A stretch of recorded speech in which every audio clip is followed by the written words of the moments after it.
kejar-kejar karena taat kepada Tuhan. Sebab bagi mereka kerajaan Allah. Haleluya, haleluya, haleluya.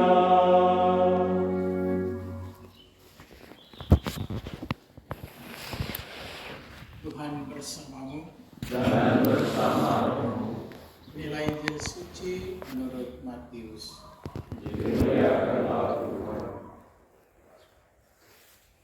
Sekali peristiwa Yesus bersabda kepada murid-muridnya, "Setiap orang yang mau mengikuti aku harus menyangkal diri, memikul salibnya, dan mengikuti aku.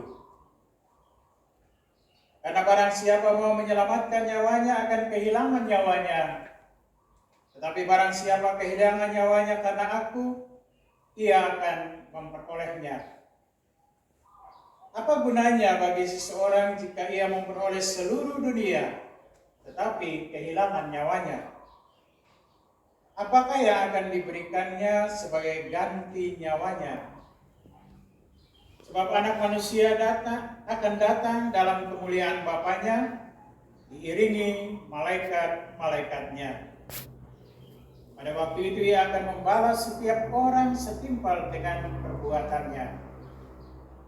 Aku berkata kepadamu, sungguh di antara orang yang hadir di sini ada yang tidak akan mati sebelum mereka melihat Anak Manusia datang sebagai Raja dalam kerajaannya."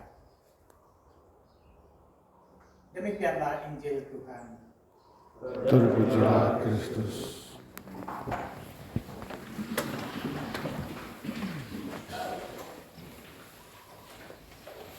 Beberapa catatan untuk kita renungkan pada hari ini.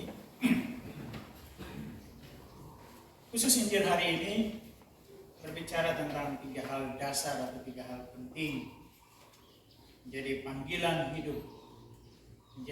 panggilan hidup sebagai orang Kristen yang baik.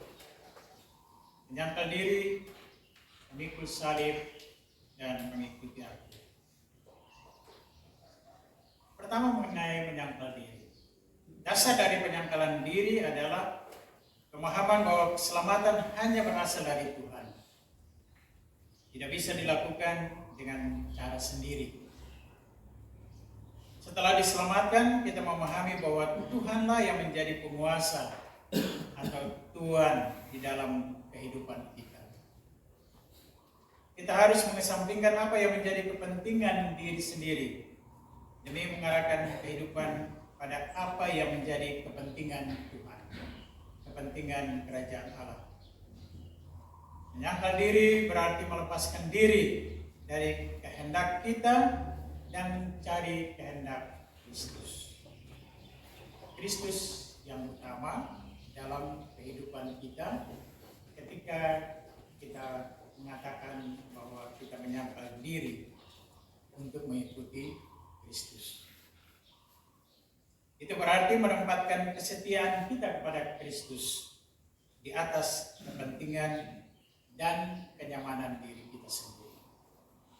Kristus segala-galanya. Padahal itu Kristus menjadi pusat dari seluruh kehidupan kita. Seperti seluruh lingkungan ini, kapel ini menjadi pusat. Itu secara simbolis mau mengatakan bahwa Kristus itu menjadi penting dalam kehidupan kita. Kita aplikasikan lewat doa dan doa, misa dan misa, membangun hidup rohani dengan baik, menjalin relasi dengan Tuhan. Itu yang pertama.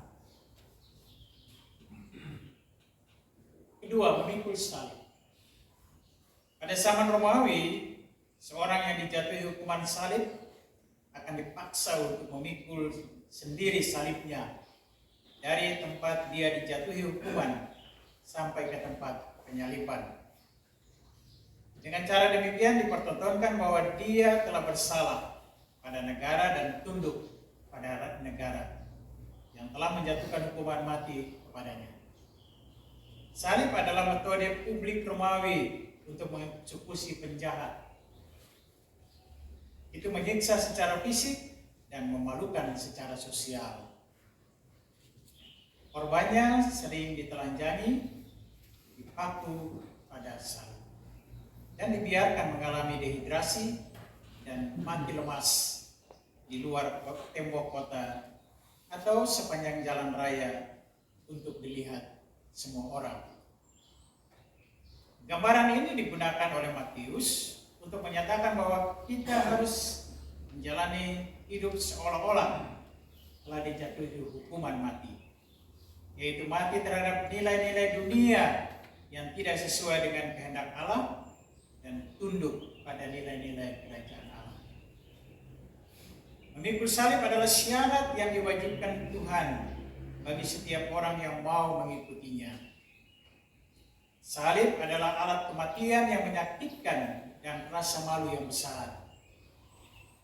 Gambaran yang Yesus tempatkan ke dalam pikiran murid-muridnya adalah agar mereka menerima penderitaan dan rasa malu dari dunia hingga titik penolakan, kehilangan, dan bahkan kematian secara fisik. Yesus akan segera memberikan contoh ini secara harafiah ketika dia disalibkan. Dan dia mengharapkan siapapun yang ingin mengikutinya untuk memiliki pandangan yang sama. Rela memikul salib, rela menderita untuk menjadi murid Tuhan. Maka komunitas ini kita juga harus rela menderita. Kadang-kadang kita mudah hari, kadang-kadang kita mesti memikul salib, kadang-kadang kita merasa lapar dan haus, bukan akan kebenaran, tetapi secara fisik. Kadang-kadang kita mesti berpuasa, tidak makan, tidak minum. Itulah salib. Seperti banyak orang di luar yang juga mengalami hal yang kurang lebih sama. Tidak dapat makan, tidak dapat minum, sehari mungkin cuma makan sekali, tapi mereka tetap survive. Mereka tetap memikul salib, mereka tetap setia kepada kehendak. Ketiga, mengikuti aku. Matius ingin menekankan bahwa mengikuti Yesus merupakan proses yang terus-menerus, terus mengikuti aku. Mengikuti Tuhan bukan sekedar komitmen yang dilakukan sekali saja, namun dilakukan seumur hidup. Menjadi murid Tuhan berarti harus melakukan hal ini: menyangkal diri, memikul salib, dan mengikuti aku.